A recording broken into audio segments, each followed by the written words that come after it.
Elon Musk की company ने Grok 4 model launch किया है और चाइनीज़ कंपनी ने इसके पैरेलल एक किमी K2 मॉडल लॉन्च किया है और अंदर एक गूगल की तरफ से रिसर्च पेपर आया चेन ऑफ थॉट्स। डीपसीक का जब R1 मॉडल आया और उसमें वो यूनिवर्सिटी और कॉलेजेस में पढ़ रहा होता है, बल्कि मेरी नज़र में तो अल्लाह ताला ने भी यही फार्मूला रखा है, जन्नत और दोज़ख, प्राइज एंड पनिशमेंट।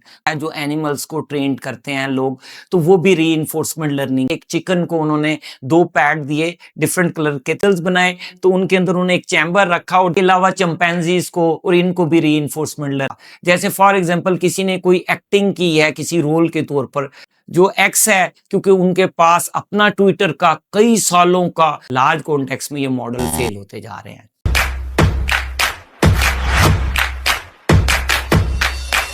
अस्सलाम वालेकुम।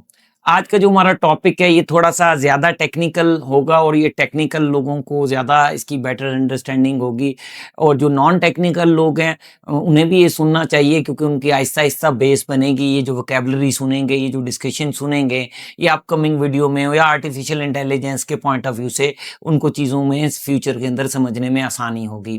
क्योंकि मुझे मुसलसल फीडबैक आता है कि आप ज़्यादा ईजी आसान टर्म यूज़ करें ताकि लेमैन्स को भी समझ आ सकें और लोग ज़्यादा से ज़्यादा इससे बेनिफिशियल हो सकें। तो इसलिए मैं ये पहले इसमें नोटिस दे रहा हूँ कि ये थोड़ा ज़्यादा टेक्निकल डिस्कशन होगी और ज़्यादातर ये टेक्निकल लोगों को ही एड्रेस किया जा रहा है।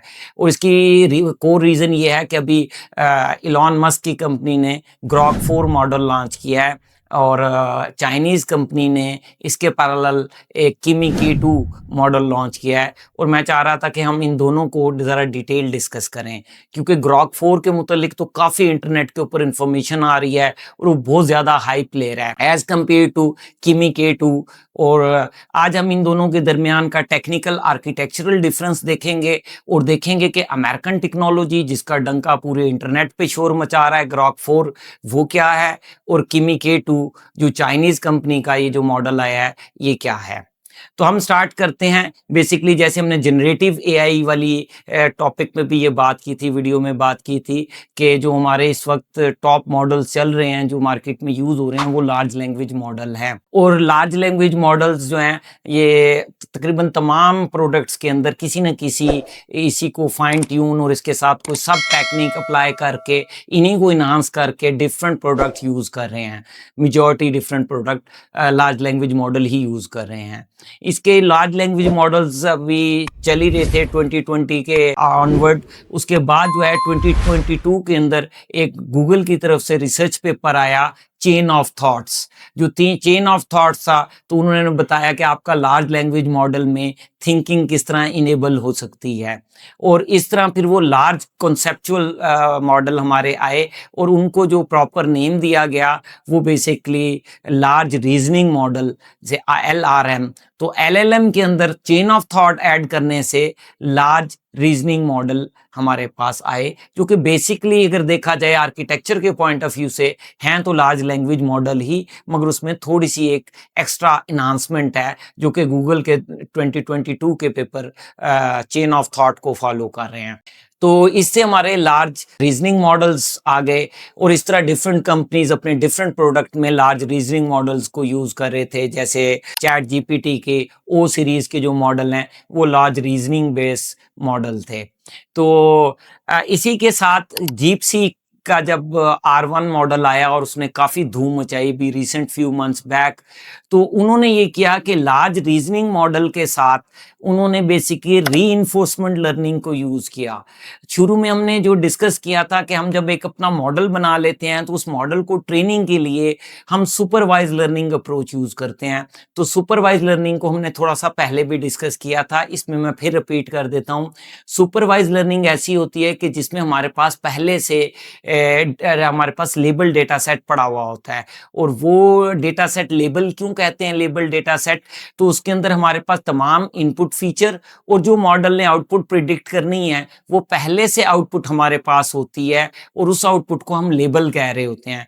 तो लेबल डेटा यानी जिसमें इनपुट फीचर के साथ हमारे पास आउटपुट ऑलरेडी पहले से होती है और वो हम अपने मॉडल को देते हैं और मॉडल उसको फॉरवर्ड प्रोपगेशन करता है और हमें आउटपुट देता है, और मॉडल की उस आउटपुट को हमारे पास जो लेबल आउटपुट पड़ी होती है हम उससे मैच करके लॉस फाइंड आउट करते हैं, और फिर उसको अपने मॉडल के आर्किटेक्चर के पैरामीटर्स के अकॉर्डिंग ट्यून करते हैं, जिनकी वजह से वो लॉस आ रहा था। और ये हम प्रोसेस मल्टीपल टाइम डाटा पे रिपीट करते रहते हैं जब तक हमारा वो लॉस मिनिमाइज नहीं हो जाता। इस तरह जो हमारा वो मॉडल तैयार हो जाता है वो बेसिकली सुपरवाइज लर्निंग पे रेडी होता है। हमारे जो मॉडल्स होते हैं वो दो मोड्स के अंदर हम होते हैं, एक उसका होता है ट्रेनिंग मोड और एक होता है उसका इनफेरेंस मोड। जिस तरह हमारा कोई बच्चा वो एक ट्रेनिंग मोड में होता है जब वो यूनिवर्सिटी और कॉलेजेस में पढ़ रहा होता है, और इनफेरेंस मोड जब वो अपनी पढ़ाई खत्म करके जॉब्स और प्रोफेशनली जो पढ़ा हुआ हो जाता है उसे अप्लाई कर रहा होता है। सिमिलर हमारा जो मॉडल होता है उसको जब हम बनाते हैं, कोई भी इंजीनियर्स उनको जब बनाते हैं, उसका आर्किटेक्चर डिजाइन करते हैं, तो वो एक इंटेलिजेंट ब्रेन की तरह का एक मॉडल बन जाता है, एक आर्टिफिशियल न्यूरल नेटवर्क बन जाता है। बाद में हम उसकी ट्रेनिंग सुपरवाइज करें या अनसुपरवाइज करें या इन रीइंफोर्समेंट लर्निंग बेस उसकी ट्रेनिंग करें। जिस तरह एक इंटेलिजेंट बच्चा पैदा हो जाता है तो आपने उसे किस तरह पढ़ाना है या किस तरह सिखाना है, ये एक और टास्क है। तो मॉडल का आर्किटेक्चर बनाना एक बजाते खुद एक चैलेंजिंग टास्क होता है, और फिर जब वो आर्किटेक्चर बन जाए तो उस आर्किटेक्चर के मॉडल की ट्रेनिंग भी बहुत इंपॉर्टेंट टास्क होता है डीप लर्निंग के अंदर। तो हम बात कर रहे थे सुपरवाइज लर्निंग की। तो हमारे जो लार्ज लैंग्वेज मॉडल हैं ये बेसिकली सुपरवाइज लर्निंग के ऊपर ट्रेंड हुए होते हैं। सेम लार्ज रीजनिंग मॉडल भी सुपरवाइज लर्निंग के ऊपर ट्रेन हो रहे होते हैं, क्योंकि उनमें सिर्फ चेन ऑफ थॉट एक जो है एक्स्ट्रा चीज है, बाकी वो बेसिक आर्किटेक्चर उनका लार्ज लैंग्वेज मॉडल वाला ही होता है। अब जो डीप सीक ने उसमें दुनिया को हिलाया था, और एक नई कंपनी थी जिन्होंने एक बहुत आउटस्टैंडिंग स्टेप उठाया था, वो इन्होंने क्या किया था, इन्होंने लार्ज रीजनिंग मॉडल को सुपरवाइज लर्निंग पे ट्रेन करने के बाद पोस्ट ट्रेनिंग इसको ट्यून किया with the help of reinforcement learning. तो रीइंफोर्समेंट लर्निंग क्या है, फिर मैं दोबारा डीप सीक पे आता हूं। रीइंफोर्समेंट लर्निंग में हम अपने मॉडल को ट्रेन करते हैं प्राइज और पनिशमेंट टेक्निक की बेस पर, जिसे मैं अक्सर 2P फार्मूला भी कहता हूं। बल्कि मेरी नजर में तो अल्लाह ताला ने भी यही फार्मूला रखा है, जन्नत और दोज़ख, प्राइज एंड पनिशमेंट। मोस्टली जो पेरेंट्स होते हैं वो अपने बच्चे को सुपरवाइज लर्निंग पे ट्रेन कर रहे होते हैं। जब वो कोई अच्छे टास्क परफॉर्म करता है तो उसे रिवार्ड दिया जाता है, और अगर वो कोई गलत हरकत करता है तो उसे पनिश किया जाता है। सेम अपने मॉडल को जब ट्रेंड करते हैं तो हम देखते हैं कि हमारी मॉडल की आउटपुट क्या आई है। अगर उसकी आउटपुट सही आती है तो हम उसे रिवार्ड देते हैं, और अगर गलत आती है तो उसे पनिश करते हैं, तो ऑटोमेटिकली मॉडल रिवार्ड की तरफ जाता है। वैसे ये जो रीइंफोर्समेंट लर्निंग का कॉन्सेप्ट है ये बेसिकली एनिमल ट्रेनर से लिया गया है। जो एनिमल्स को ट्रेन करते हैं लोग, तो वो भी रीइंफोर्समेंट लर्निंग से ट्रेन करते हैं। बल्कि इसका एक मैंने बहुत एग्जाम्पल आपको बताऊं कि किसी ने इस पर बहुत अच्छा वीडियो बना के एग्जाम्पल को शो किया हुआ था कि एक चिकन को उन्होंने दो पैड दिए, डिफरेंट कलर के थे, मुझे एग्जैक्ट पैड कलर्स याद नहीं है, हम गैस कर लेते हैं ग्रीन होगा एक ब्लू होगा। तो जब वो ब्लू पैड के ऊपर अपनी चोंच मारती थी तो उसको फूड दिया जाता था, और जब ग्रीन पे मारती थी उसे नहीं दिया गया। तो इसी तरह उसको थोड़ी देर रिपीट कराया गया। जब उन्होंने देखा कि चिकन को ये आइडिया हो गया कि जब मैं ब्लू के ऊपर चोंच मारते हूँ तो मुझे फूड मिलता है, तो जब दूसरे पे मुझे नहीं मिल रहा, तो जब उसे फूड चाहिए होता है तो वो फिर ब्लू वाले पे चोंच मारता है। तो इस तरह से उन्होंने उस चिकन को ट्रेंड किया रीइंफोर्समेंट लर्निंग की बेस पे। इसी तरह एक मैंने कोई आर्टिकल किसी का पढ़ा था कि जो ये बता रहे थे कि सेकेंड वर्ल्ड वॉर के स्टार्ट के अंदर कुछ मिसाइल्स को अपने टारगेट पे ट्रेन करने के लिए कबूतर्स को ट्रेन किया गया था रीइंफोर्समेंट लर्निंग के बेस पर।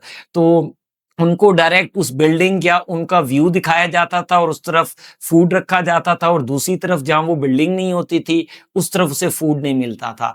तो जिस जगह उसे बिल्डिंग नजर आती थी वो वहां अपनी चोंच मारता था और वहां से उसे फूड मिलता था, तो ऑटोमेटिकली वो बिल्डिंग की तरफ चोंच मारता था। तो जब उन्होंने अपने वो न्यू मिसाइल्स बनाए तो उनके अंदर उन्होंने एक चैम्बर रखा और जहां से उन्होंने उसको मिसाइल का फ्रंट व्यू दिया। तो अब जब वो मिसाइल्स को फायर करते थे भूखा कबूतर डालकर, तो वो फूड के लिए बिल्डिंग की तरफ जब चोंच मारता था तो वहां उन्होंने अपनी मिसाइल की मोटर को कंट्रोल सिस्टम लगाया हुआ था, जिससे वो मिसाइल को उस तरफ टिल्ट करते थे। इस तरह वो उसको उसके टारगेट पे इजीली एक्सपेरिमेंट कामयाब करने होगा, उनका कामयाब होने लग गया और इस तरह उन्होंने एक कबूतर को रीइंफोर्समेंट लर्निंग से ट्रेन किया। इसके अलावा चिंपैंजीज को और इनको भी रीइंफोर्समेंट लर्निंग से ट्रेन किया गया। इनकी भी काफ़ी सोशल मीडिया पे इमेजेस वगैरह और वीडियोस अवेलेबल हैं। तो रीइंफोर्समेंट लर्निंग, तो हम भी अपने मॉडल को रीइंफोर्समेंट लर्निंग पे भी ट्रेन कर सकते हैं और ये भी एक बहुत वेल डिफाइंड टेक्निक है। मोस्टली जो हम रोबोटिक्स के और जो गेम डेवलपमेंट के मॉडल यूज़ हो रहे होते हैं उनके लिए आइडियल रीइंफोर्समेंट लर्निंग ज़्यादा बेहतर यूज़ होती है बजाय दूसरी लर्निंग टेक्निक से। तो अब हम दोबारा आते हैं डीप सीक के आर मॉडल के ऊपर। तो डीप सीक ने क्या किया, लार्ज रीजनिंग मॉडल को ट्रेन करने के बाद पोस्ट ट्रेनिंग में उन्होंने वेरीफाइबल डेटा के साथ उसको बेसिकली रीइंफोर्समेंट लर्निंग पे ट्यून किया और उसे इंप्रूव किया। वेरीफाइबल डेटा या वेरीफाइबल रिवार्ड जो रीइंफोर्समेंट लर्निंग में इंट्रोड्यूस उन्होंने करवाए डीप सीक की टीम ने, वो क्या कॉन्सेप्ट है। तो वेरीफाइबल डेटा या वेरीफाइबल रिवॉर्ड वो है जो वेरीफाइबल डेटा पे अप्लाई होता है। वेरीफाइबल डेटा क्या है, जिसको हम कंफर्म कर सकते हैं, जैसे 2+2 इज इक्वल टू 4। तो ये वेरीफाइबल डेटा है। इंटरनेट पे जहां भी 2+2 पड़ा हुआ है उसका रिजल्ट 4 ही होगा। जो वेरीफाइबल डेटा होता है उसको सिस्टम प्रोसेस इजीली कर सकता है। कुछ डेटा होता है जो वेरीफाइबल नहीं होता, जैसे फॉर एग्जांपल किसी ने कोई एक्टिंग की है किसी रोल के तौर पर, तो ये वेरीफाइबल नहीं है कि उसने कितनी परफेक्ट एक्टिंग की है या नहीं की। तो ये नॉन वेरीफाइबल डेटा है। मुझे कब किस वक्त क्या मोड़ मुड़ना था या क्या डिसीजन, इस तरह का काफी सारा डेटा होता है जो नॉन वेरीफाइबल डेटा है। तो उन्होंने रीइंफोर्समेंट लर्निंग में अपने मॉडल को इंप्रूव करने के लिए आफ्टर पोस्ट ट्रेनिंग क्या किया, रीइंफोर्समेंट लर्निंग के वेरीफाइबल डेटा पे उसे वेरीफाइबल रिवार्ड देके उसे मजीद इंप्रूव किया गया। और जब उसके बेंचमार्किंग के रिजल्ट आए और जितना लाइट फुटप्रिंट वो मॉडल था और जिस बजट में वो डेवलप हुआ था और जितनी छोटी टीम ने डेवलप किया था और जिस टाइमलाइन में उन्होंने डेवलप किया था, बेसिकली ये एक बहुत बड़ा झटका था एआई की इंडस्ट्री में। डीप सीक जो है उसने अपना एक बहुत पॉपुलर नेम बनाया। अब जो हम आते हैं ग्रॉक, जो हमारी असल डिस्कशन हो रही है, तो मैं उसके लिए सारे बेस कॉन्सेप्ट आपके साथ एक्सप्लेन कर रहा था ताकि आप पॉइंट को उस लेवल पर समझ पाए।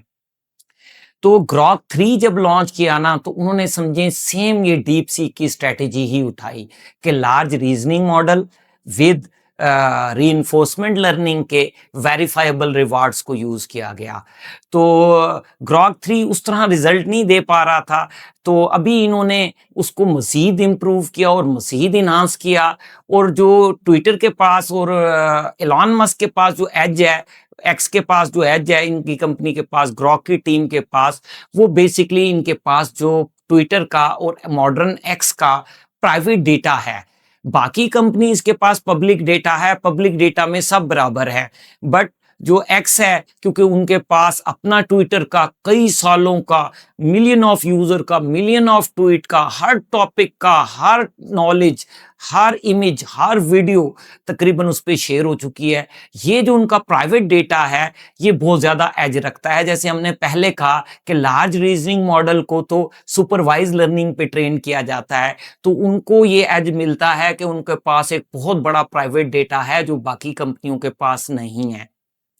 तो इन्होंने ग्रॉक 4 में लार्ज रीजनिंग मॉडल और reinforcement learning with verifiable reward को यूज किया है, बट उसको एक्सटेंड करके वो 10x तक ले गए हैं, जिसकी वजह से उसने बेंचमार्किंग के बेताशा रिकॉर्ड्स जो हैं वो ब्रेक कर दिए हैं, बाकी तमाम मॉडल्स को पीछे छोड़ दिया है बेंचमार्किंग के रिजल्ट्स में। अब थोड़ा सा जो ये टेक्नोलॉजी ग्रॉक 4 यूज कर रहा है और इसकी थोड़ी सी मैं आपसे डाउन साइड भी डिस्कस कर लेता हूं कि इसमें डाउन साइड क्या है। लार्ज लैंग्वेज मॉडल्स और लार्ज रीजनिंग मॉडल्स में जो सबसे बड़ा इश्यू आ रहा है, तो लार्ज लैंग्वेज मॉडल और लार्ज रीजनिंग मॉडल में और अभी तक के जितने भी हमारे मेजर मॉडल्स आ रहे हैं, चाहे वो किसी भी आर्किटेक्चर के हों, उनमें जो मेजर इशू आ रहा है कि वो हलूसिनेट करते हैं। और इनके पीछे जो दो और मेजर रूट काज हैं, ये प्रॉब्लम नहीं है, और दो मेगा प्रॉब्लम्स जो हैं, जो हमारे करंट टेक्नोलॉजी के मॉडल फेस कर रहे हैं, वो उनके अंदर एक लॉन्ग कॉन्टेक्स्ट को याद रखना, यानी लॉन्ग कॉन्टेक्स्ट जितना होता जाएगा, आप उसे कोई बुक दे दो जिसमें बहुत सारा डेटा है और फिर उस पर सवाल पूछो तो उस प्रॉम्प्ट का कॉन्टेक्स्ट लंबा हो जाएगा, तब भी ये मॉडल मतलब आउटपुट सही नहीं देते, गड़बड़ करने लग जाते हैं। और दूसरा ये कि आउटपुट बहुत बड़ी हो, आप उसे कोई बहुत बड़ा आर्टिकल लिखने को कह दो या पूरी एक मूवी बनाने को कह दो, तो जितना कॉन्टेक्स्ट लंबा होता जाता है, बड़ा होता जाता है, लार्ज कॉन्टेक्स्ट में ये मॉडल फेल होते जा रहे हैं। दूसरा मेजर जो इन मॉडल्स के अंदर, करंट मॉडल्स के अंदर इशू आ रहा है कि ये कॉन्टेक्स्ट अवेयर नहीं है, कि ये जो काम कर रहे हैं जिस कॉन्टेक्स्ट में, इन्हें पता ही नहीं कि वो क्या कॉन्टेक्स्ट कर रहे हैं। या इसको दूसरे अल्फाज में इजीली एक्सप्लेन कर दूं कि ये जिस डोमेन पे काम कर रहे हैं उस डोमेन का इन्हें नॉलेज ही नहीं है। आप एक वीडियो जनरेट करने का एक मॉडल को कह रहे हो कि आप मुझे वीडियो जनरेट कर दो, आप टेक्स्ट पे प्रॉम्प्ट कर रहे हो, टेक्स्ट से वीडियो आउटपुट लेना चाह रहे हो, तो जब आप उसे एक वीडियो का कहोगे कि उसमें एक आप गिलास के अंदर पानी डालो, तो अब उसके अंदर जो पानी के मॉलिक्यूल्स आएंगे, जो रियल वर्ल्ड के अंदर फिजिक्स है, वो जब ग्लास से टकरा के जो रिफ्लेक्ट बैक करेंगे, जो उसके अंदर की फिजिक्स है, वो उस फिजिक्स को नहीं जानता। वो मॉडल क्या कर रहा है कि उसने पहले कई लिक्विड जो गिलास में मतलब फिल किए जा रहे थे, उनके जो डेटा है, उसी डेटा के प्रोबेबिलिस्टिक आउटपुट को वो आउट दे रहा है, उसको पता नहीं है कि वो क्या कर रहा है, इसलिए वो कॉन्टेक्स्ट अवेयर नहीं है। वो जिस कॉन्टेक्स्ट में भी काम कर रहा है उसको उसका पता नहीं है कि वो क्या कर रहा है। तो ये तीन मेजर प्रॉब्लम्स जो हैं हमारे आज के मॉडल फेस कर रहे हैं। इसके अलावा भी बहुत प्रॉब्लम्स हैं, मगर ये इतनी बड़ी प्रॉब्लम्स हैं कि पहले लोग इसी से ही, हमारा करंट जो मॉडल और आर्किटेक्चर डिजाइन करने वाले लोग हैं या जो देख रहे हैं, वो इससे ही नहीं बाहर निकल पा रहे। तो यहाँ से हमारा जो है हुआ कि ये इश्यूज हैं और ये लार्ज लैंग्वेज मॉडल्स के अंदर बिल्ट इन इश्यूज हैं। तो स्टिल जो है ग्रॉक 4 जो है वो एक large reasoning model with reinforcement learning with verifiable rewards के साथ वर्क कर रहा है।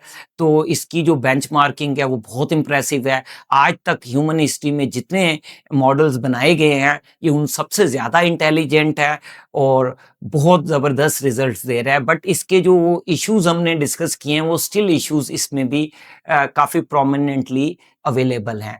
इसमें इम्प्रूवमेंट हुई कि इसके जो टेस्ट केस दिए जा रहे थे, जो लोग इस पर, जो हर एलएलएम मॉडल के ऊपर हर किसी ने अपने यूज़ केस बनाए हुए थे टेस्ट के, तो ग्रॉक 3 से और बाकी मॉडल्स की निस्बत ये उनमें बहुत अच्छा परफॉर्म कर रहा है। अब इसको ये थोड़ी सी, क्योंकि हम डाउन साइड पे चल रहे हैं, एक और डिस्कशन करते हैं जो कि एप्पल का भी फ्यू वीक्स बैक, बल्कि फ्यू डेज बैक पेपर आया था, जिसका नाम basically thinking is an illusion के नाम से एप्पल का रिसर्च पेपर आया, जिसमें उन्होंने बहुत ज़बरदस्त वे में एक रिसर्च कंडक्ट की और ये प्रूव किया कि जो आज हमारे लार्ज रीजनिंग मॉडल हैं, जो हमें शो करते हैं कि ये थिंकिंग कर रहे हैं और अपना थिंक प्रोसेस भी शो कर रहे हैं, ये थिंकिंग जो है ये बेसिकली एक इल्यूजन है, ये एक्चुअल थिंकिंग नहीं कर रहे। जैसे अभी पीछे भी हमने बात की थी कि ये कॉन्टेक्स्ट अवेयर्ड नहीं है, तो जाहिर है फिर थिंकिंग तो तभी होती है जब आप किसी कॉन्टेक्स्ट पे अवेयर्ड होते हैं। तो ये तो जो लार्ज रीजनिंग मॉडल है वो तो यहाँ पे लेवल होगी, जो एप्पल ने रिसर्च पब्लिश करके इसे प्रूव किया है कि थिंकिंग एक इल्यूजन है, जो हमारे लार्ज रीजनिंग मॉडल में यूज हो रही है।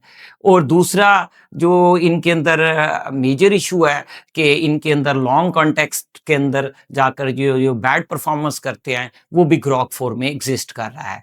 और एक और भी इनके ऊपर पेपर, रिसर्च पेपर पब्लिश हुआ था फ्यू वीक्स बैक, मुझे एग्जैक्टली याद नहीं है क्योंकि इतने पेपर, उतनी चीज़ें एट ए टाइम याद रखना, और मैं ये बगैर स्क्रिप्टेड वीडियोस रिकॉर्ड करता हूँ, तो इस वजह से मैं उसे पहले प्रिपेयर भी नहीं किया हुआ था।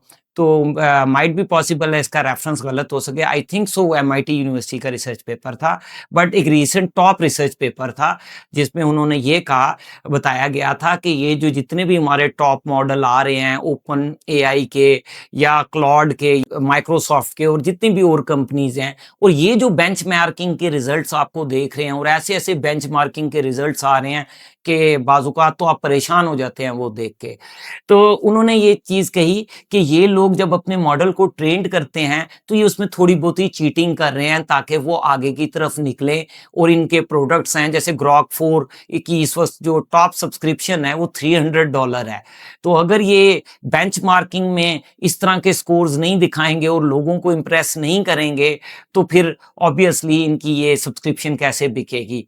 तो इन्होंने वो सब्सक्रिप्शन बेचने के लिए भी इस तरह की चीजें कर रहे हैं कि ये क्या करते हैं कि जो बेंचमार्किंग का डेटा है यानी वो एक टेस्ट है जिस तरह हमारा सीएसएस का टेस्ट होता है या डिफरेंट टेस्ट होते हैं ह्यूमंस के। तो बेसिकली ये उस टेस्ट के लिए जो डेटा यूज होता है ये उस पे पहले से अपने मॉडल को ट्रेंड कर देते हैं। जैसे ऐसे कि आपने जो पेपर देना है एग्जाम देना है उसका पेपर का आपको पहले ही पता लग जाए कि फ्यूचर में पेपर क्या आ रहा है और आप उसी की तैयारी करके जाएं और टेस्ट के अंदर आप ऑब्वियसली बेंचमार्किंग में अच्छे रिजल्ट्स लेंगे। तो ये भी इनके ऊपर एक डाउट है। तो ये मैंने ग्रॉक 4 को इसलिए डिटेल के अंदर एक्सप्लेन किया ताकि जो इस वक्त बहुत ज़्यादा एक हाइप क्रिएट कर रहे हैं लोग कि ग्रॉक 4 आ गया और ये हो गया और वो हो गया। तो मैंने कहा कि उसकी इनसाइड आर्किटेक्चरल लेवल और फंडामेंटल लेवल पर ग्रॉक 4 में क्या चीज़ें हैं ताकि आपको इस पर मज़ीद क्लैरिटी हो जाए। अब हम आते हैं सेकंड पे जो कि चाइनीज़ कंपनी का मॉडल है किमी K2। किमी K2 जो मॉडल है अगर आप इसे देखें तो कंपैरिजन के अमेरिकन का लेटेस्ट ग्रॉक 4 उठाकर देखें तो वो कुछ नहीं है, सिर्फ वो चाइनीज का ही जो डीप सीक का एक आर्किटेक्चर है उसी आर्किटेक्चर को अपने प्राइवेट डेटा के साथ और थोड़ा सा फाइन ट्यून करके वो ग्रॉक 4 का क्रेडिट इलॉन मस्क साहब ले रहे हैं। जबकि जो चाइनीज का किमी K2 लॉन्च हुआ है इन्होंने क्या किया है कि इन्होंने फंडामेंटल आर्किटेक्चर जिसको हम वो मोस्टली जो क्या कहते हैं फाउंडेशनल मॉडल कहते हैं, जो इन्होंने अपने फाउंडेशनल मॉडल का आर्किटेक्चर ही है वो ही बदल के रख दिया है। और वो क्या किया है कि इन्होंने एक नया कॉन्सेप्ट इंट्रोड्यूस करवाया है जिसे वो basically mixture of expert system कह रहे हैं। और मिक्सचर ऑफ एक्सपर्ट सिस्टम में ये मल्टीपल एक्सपर्ट सिस्टम को आपस में मिक्स कर रहे हैं और उनसे इंतहाई ज़बरदस्त और स्टेबल वे में उन्होंने उनको मिक्सचर किया आपस में।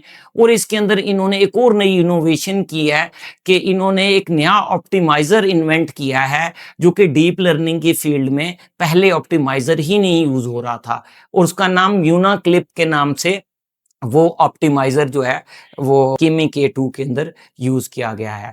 और ना सिर्फ इन्होंने ऑप्टिमाइज़र्स एक नया इंट्रोड्यूस करवाया है कि जो कि इससे पहले डीप लर्निंग की हिस्ट्री में एग्जिस्ट नहीं करता था, बल्कि इन्होंने एक और बड़ी मेजर चेंजिंग की है जिसको वो कह रहे हैं कि न्यूरल अलजब्रा। एक नया अलजब्रा ही इंट्रोड्यूस करवा दिया है जिसको न्यूरल अलजब्रा कह रहे हैं। अभी जो इनका रिसर्च पब्लिश हुआ ये कल परसों ही मैंने अभी वीकेंड पे ही इसका रिसर्च पेपर पढ़ा है, तो उसके अंदर बड़ी कम इन्फॉर्मेशन है और इंटरनेट पे भी इनकी बहुत कम इन्फॉर्मेशन है। और हमारे एआई मॉडल तो ऑलरेडी प्रीवियस डेटा पे ट्रेंड होते हैं तो वो भी इसके मुतालिक कुछ नहीं बता पा रहे। तो अभी कुछ फर्दर फ्यूचर के अंदर जब इस पे फर्दर रिसर्च पेपर्स आएंगे और मिक्सचर ऑफ एक्सपर्ट सिस्टम को जब एक्सप्लेन किया जाएगा तो फिर मैं आप लोगों से भी इसकी इनसाइट शेयर करूंगा। और जैसे ही ये पता लगेगा कि क्या नया जो हमारे पास अलजब्रा जो इंट्रोड्यूस करवाया गया है जिसे वो न्यूरल अलजब्रा कह रहे हैं, तो इस न्यूरल अलजब्रा के भी जो फंडामेंटल सामने आएंगे तो वो भी मैं आपके साथ फ्यूचर में शेयर करूंगा। अभी इस पे बहुत कम नॉलेज है क्योंकि ये ग्रॉक 4 के बाद में ही ये रिलीज आई है, तो अभी ग्रॉक 4 को एक दिन भी नहीं खुशी का मिला जिसके ऊपर वो बना सके। वैसे यूरोप में इंटरनेट की दुनिया में तो ग्रॉक 4 का बड़ी उसकी मतलब गुडविल चल रही है और बड़ा वो टॉप पे चल रहा है, बट प्रैक्टिकली जो वो एक दिन से भी ज़्यादा मेरे ख्याल में बेंचमार्किंग पे वो या टॉप डोमेन पे अपनी लीडरशिप कायम नहीं रख सका। हम अभी बात कर रहे थे किमी K2 के आर्किटेक्चर के ऊपर और मजीद में किमी K2 के आर्किटेक्चर की तरफ फर्दर मूव करते हैं कि ये भी अभी जो उन्होंने अचीवमेंट की है ये कम नहीं है, इससे अलावा भी और बहुत चीज़ें हैं जो इस आर्किटेक्चर में उन्होंने अचीव की हैं। अभी रिसेंटली पिछले वीक में एक चाइनीज़ का ही रिसर्च पब्लिश हुआ है जिसको MEMOS कह रहे हैं। बेसिकली ये एक मेमोरी बनाई गई है डीप लर्निंग के मॉडल के लिए, जिस तरह हमारे ब्रेन की की मेमोरी होती है। और चाइनीज़ में इसमें जो अभी हमने डिस्कस किया था, हमारे जो मॉडर्न मॉडल्स हैं, जो उनके दरमियान एक फंडामेंटल इशू आ रहा है कि वो लॉन्ग कॉन्टेक्स्ट में जाके पुअर परफॉर्म शुरू कर देते हैं। तो ये मेमोरी जो है उनको लॉन्ग कॉन्टेक्स्ट के अंदर भी बहुत ज़्यादा हेल्प करेगी। तो ये एक मेजर प्रॉब्लम भी किमी K2 के आर्किटेक्चर में एड्रेस कर ली गई है, जिसकी वजह से ये मॉडल एजेंटिक एआई के लिए सुपर ली रिकमेंडेड है मेरी नज़र के अंदर। अभी तक जितने भी मॉडल रिसर्च हुए हैं, मेरे हिसाब से किमी K2 जो है वो बहुत आगे है। और दूसरी चीज़ ये है कि किमी K2 ने भी बेंचमार्किंग में सबको पीछे छोड़ दिया है, कोई भी उसके बराबर बेंचमार्किंग में रिजल्ट नहीं ले पा रहा। तो ये मैंने कहा कि अगर हम दोनों की टेक्नोलॉजीज़ को देखें, तो मेरे हिसाब से किमी K2 की जो फाउंडेशनल मॉडल की टेक्नोलॉजी की गई है, जो रिसर्च की गई है, वो बिल्कुल इनोवेटिव और एक बहुत ग्राउंड ब्रेकिंग रिसर्च है और इनोवेशन है। और मुझे तो लगता है कि जिस तरह करंट ईयर का नोबेल फिजिक्स का नोबेल प्राइज एआई को मिला है, तो मुझे लग रहा है चाइनीज़ की इस इन्वेंशन के बाद अगला नोबेल प्राइज जो है वो मैथमेटिक्स का, वो भी एआई कम्युनिटी को ही मिलेगा, ड्यू टू न्यूरल अलजेब्रा जो उन्होंने इंट्रोड्यूस करवाया है। और न्यूरल अलजेब्रा के साथ जो इन्होंने ऑप्टिमाइज़र इंट्रोड्यूस करा है, म्यूना क्लिप जो है, इसके थ्रू जब ये हमारे मॉडल्स को हम जब ट्रेंड कर रहे होते हैं, तो इसके अंदर हमारे बहुत लार्ज साइज़ के मैट्रिसेस हम यूज़ कर रहे होते हैं। तो मैट्रिसेस के डॉट प्रोडक्ट्स हो रहे होते हैं और उसी के दरमियान उनको हम अपडेट कर रहे होते हैं। और इतने लार्ज लैंग्वेज मॉडल्स जो कि इतने बड़े मॉडल्स हैं जिनमें बिलियन ऑफ पैरामीटर्स यूज़ हो रहे हैं, तो उनके अंदर इंस्टेबिलिटी डेवलप हो जाती थी। तो इनके इस न्यू ऑप्टिमाइज़र और न्यू अलजेब्रा को यूज़ करने की वजह से एक तो ये किमी K2 का जो आर्किटेक्चर है वो बहुत लाइट फुटप्रिंट रखता है परफॉर्मेंस और इन्फेरेंस मोड में, और जिसकी वजह से कि कल बहुत कम कंप्यूटिंग डिवाइसेस पे भी बहुत अच्छी परफॉर्मेंस देगा। और प्लस ये है कि इसकी एक्यूरेसी और उन चीज़ों पे भी बहुत इम्पैक्ट आया है। और प्लस ड्यूरिंग द ट्रेनिंग वो जितना स्टेबल रहा है उसका भी कोई मैच नहीं। और फिर उसे ऊपर देखें कि उन्होंने ओपन सोर्स कर दिया है। आज हम उसे अपने सिस्टम पे डाउनलोड करके, मैं उसे पढ़ के उसमें चेंजिंग करके मैं उसमें फर्दर अपनी रिसर्च को आगे ले जा सकता हूं। तो एक तो फ्री, ऊपर से ओपन सोर्स भी है। और जबकि आप ग्रॉक को देखें तो वो पेड है, और मैंने कहा कि $300 तो उसकी सब्सक्रिप्शन है कि अगर आप उसके फुल मॉडल को यूज भी करना चाह रहे हो, टेस्ट भी करना चाह रहे हो, तो आपको $300 भरने पड़ेंगे। जबकि चाइनीज जो है इसके बिहाफ पर बहुत आगे जा रहे हैं। और चाइनीज की जो स्ट्रेटेजी है कि ये अमेरिकन कंपनीज और जर्मन कंपनीज से बेस्ट मॉडल बनाकर, उनसे बड़े मॉडल बनाकर उन्हें ओपन सोर्स कर रहे हैं। तो मुझे लग रहा है कि ये बेसिकली अमेरिकन और जर्मन कंपनीज के लिए बहुत बड़ी थ्रेट है, क्योंकि वो अगर अपने अपकमिंग मॉडल को सही तरह बेच ही नहीं पाएंगे, उससे रेवेन्यू ही नहीं इकट्ठा कर पाएंगे, तो वो उसे दोबारा अर्निंग को फर्दर रिसर्च में इन्वेस्ट नहीं कर पाएंगे। तो चाइनीज इतने बड़े बड़े आर्किटेक्चर, इतनी बड़े बड़े ब्रेक थ्रू करके ओपन सोर्स कर रहे हैं ताकि अमेरिकन कंपनीज जो कि अपने प्रोडक्ट लॉन्च करके उनसे रेवेन्यू कमा कर फिर उन रेवेन्यू को री इन्वेस्टमेंट करके अगली रिसर्च करके अगले प्रोडक्ट्स जो है वो इनका साइकिल ब्रेक कर देंगे। तो मेरे ख्याल में चाइनीज जो है इस दुनिया में सबसे आगे जा रहे हैं आर्टिफिशियल इंटेलिजेंस की फील्ड में, और वो दुनिया को हैरान कर रहे हैं। तो आज ये दो टॉपिक, इन दो मॉडल्स का कंपैरिजन था। कुछ लॉन्ग वीडियो भी होगी, माइट बी पॉसिबल हम इसे 2 वीडियोस में स्प्लिट कर दें, और काफ़ी टेक्निकल डिस्कशन भी है। बट कभी कभी आप मुझे अलाउ कर दें कि मैं इस तरह की डीप डिस्कशन कर सकूं, ताकि आप लोगों को पता लगे कि जो 90-95% इंटरनेट के ऊपर जो डेटा होता है वो सही इंफॉर्मेशन नहीं दे रहा होता, लोग कंफ्यूज हो रहे होते हैं, ताकि आपके पास एक ऑथेंटिक और कंफर्म इंफॉर्मेशन आप तक पहुंचती रहे। इसलिए मैंने ये स्टेप उठा के ये एडवांस कंपैरिजन किया है। Wish you good luck. Allah Hafiz.